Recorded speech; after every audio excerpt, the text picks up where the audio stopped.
सबसे ज़्यादा और बार बार पूछे जाने वाला जो सवाल है कि गुरुजी क्या पूजा करने वाले भक्तों पर भी तांत्रिक क्रिया की जा सकती है या नहीं। सबसे ज़्यादा पूछे जाने वाला सवाल यही है कि हम पूजा पाठ करते हैं, हमारे घर में सब पूजा पाठ करते हैं, कोई मदिरा शराब दारू नहीं पीता, लेकिन उसके बाद भी हमारे घर में नेगेटिव एनर्जी है, वो कैसे है। क्या कारण है कि हमारे घर में नेगेटिव एनर्जी आ चुकी है। कई भक्त इससे परेशान हो चुके हैं और वो ये भी सोचते हैं कि हमारी भक्ति करने का कोई फ़ायदा नहीं हो रहा है। अगर इतनी भक्ति करने के बाद भी नेगेटिव एनर्जी घर में है तो भक्ति करने का क्या फ़ायदा है। तो दोस्तों आज मैं आपको इस सवाल का उत्तर देने वाला हूँ। दरअसल दोस्तों इस सवाल का उत्तर जानने के लिए आपको हमारी इस वीडियो को लास्ट तक ज़रूर देखना होगा और अगर वीडियो अच्छी लगे तो चैनल को सब्सक्राइब ज़रूर करिए। देखिए दोस्तों होता क्या है कि दो शक्तियाँ इस धरती पर पाई जाती हैं। एक सकारात्मक शक्ति जो देवताओं की होती है, एक नकारात्मक शक्ति जो भूत प्रेतों की होती है। दोनों ही शक्तियाँ पावरफुल होती है, लेकिन इसमें जो सकारात्मक शक्ति है वो ज़्यादा पावरफुल होती है। नेगेटिव एनर्जी जिसको नकारात्मक शक्ति बोलते हैं, पावरफुल वो भी होती है, लेकिन उसका जो तोड़ है वो सकारात्मक शक्तियों के पास है। लेकिन कई बार क्या होता है कि हम काफ़ी ज़्यादा पूजा पाठ करते हैं, सारे काम घर में अच्छे करते हैं, लेकिन उसके बाद भी नकारात्मक शक्ति घर में आ जाती है और हम परेशान हो जाते हैं कि इतनी पूजा पाठ करने के बाद भी ये नेगेटिव एनर्जी हमारे घर में कैसे आ गई है। इसके पीछे कई कारण होते हैं। अगर आप घर में 4 सदस्य हैं यानी कमाने वाले 4 हैं और आप 4 के 4 भक्ति करते हैं, आप सारा काम अच्छे से करते हैं, आपके घर में पूजा पाठ का अच्छा माहौल बना रहता है। लेकिन क्या होता है कि ये सब करने के बाद भी कुछ ऐसी चीज़ें हमारे से छूट जाती हैं, हमारे पास कुछ ऐसी चीज़ें नहीं आ पाती जिसके कारण हमारे घर में नेगेटिव एनर्जी की एंट्री हो जाती है।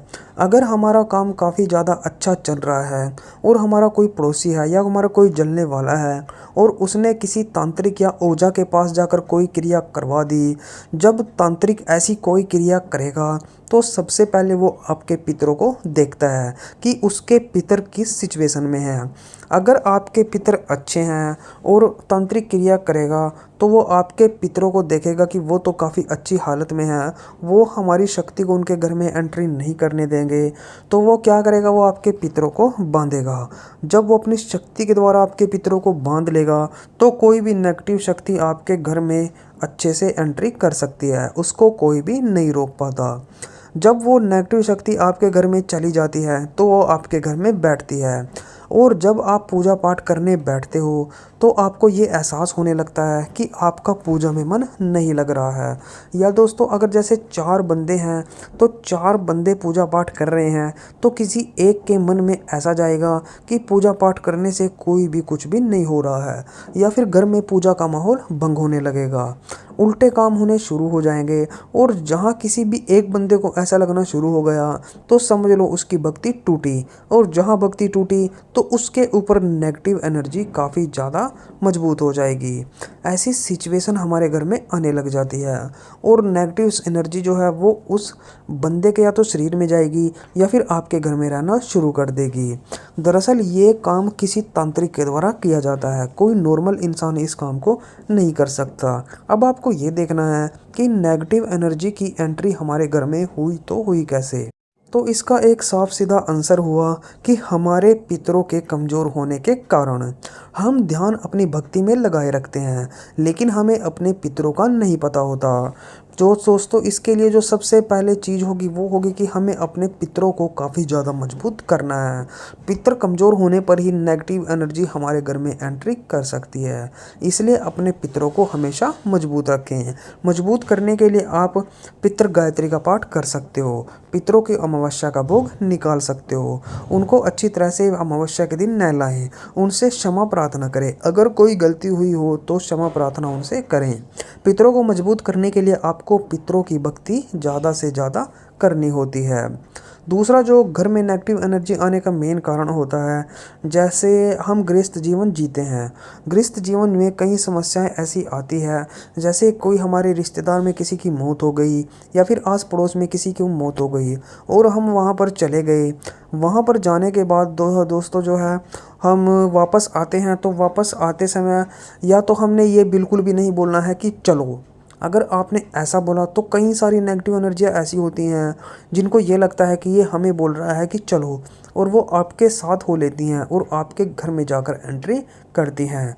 या फिर अगर हमने ऐसा भी नहीं बोला, हम ऐसे ही आ गए, तो आके हमें वहाँ से नहाना होता है। अगर हम वहाँ से आके नहीं नहाए तो भी हम दूषित हो जाते हैं। तो नेगेटिव एनर्जियाँ हमारे घर में आराम से एंट्री कर सकती हैं। ये कारण भी हमारे घर में नेगेटिव एनर्जी आने का होता है। दरअसल जब हमारी भक्ति मजबूत होने लगती है तो तब हमारे अंदर घमंड आने ऑटोमेटिक लग जाता है। लेकिन हमें घमंड बिल्कुल भी नहीं आने देना है, क्योंकि जब हमारी भक्ति होते हुए हमारे अंदर घमंड आएगा तो ये सोच लेना कि अब हमारी भक्ति कमज़ोर होनी शुरू हो गई है। और जब भक्ति कमज़ोर होगी तब नेगेटिव एनर्जी आसानी के साथ हमारे अंदर या फिर हमारे घर के अंदर एंट्री कर सकती है। इसलिए अपनी भक्ति को हमेशा मजबूत रखे और नेगेटिव एनर्जी को अपने घर में बिल्कुल भी ना आने दे। हनुमान जी एक ऐसे देवता हैं जिसके पास कभी भी नेगेटिव एनर्जी नहीं आ सकती, क्योंकि कहा गया है भूत प्रेत निकट नहीं आवे, महावीर का जो नाम सुनावे। महावीर का जब नाम सुनाया जाता है तो भूत प्रेत उसके पास बिल्कुल भी नहीं आते। दोस्तों, पूजा करने वाले भक्तों के पास भी नेगेटिव एनर्जियाँ आ सकती हैं, तो इसके लिए आप अपने पितरों को मजबूत रखें।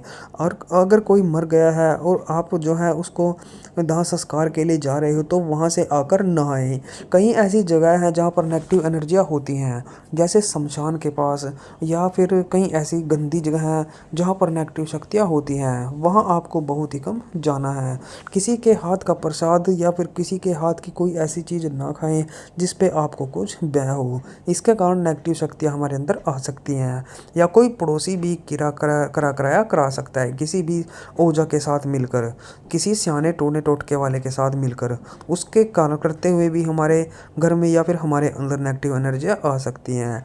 नेगेटिव एनर्जियों से लड़ने के लिए आपकी भक्ति ही आपके काम आएगी। अपनी भक्ति को मजबूत रखें, अपने पितरों को मजबूत रखें, अपने कुल देवता को मजबूत रखें, और लास्ट में अपने जो है इष्ट देव को आपने मजबूत करके रखना है। अगर फिर भी लगता है कि नेगेटिव एनर्जी आपके घर में है तो हनुमान जी जैसा देवता कोई भी नहीं है। हनुमान जी आपके घर से नेगेटिव एनर्जी को निकालने में आपकी मदद करेंगे।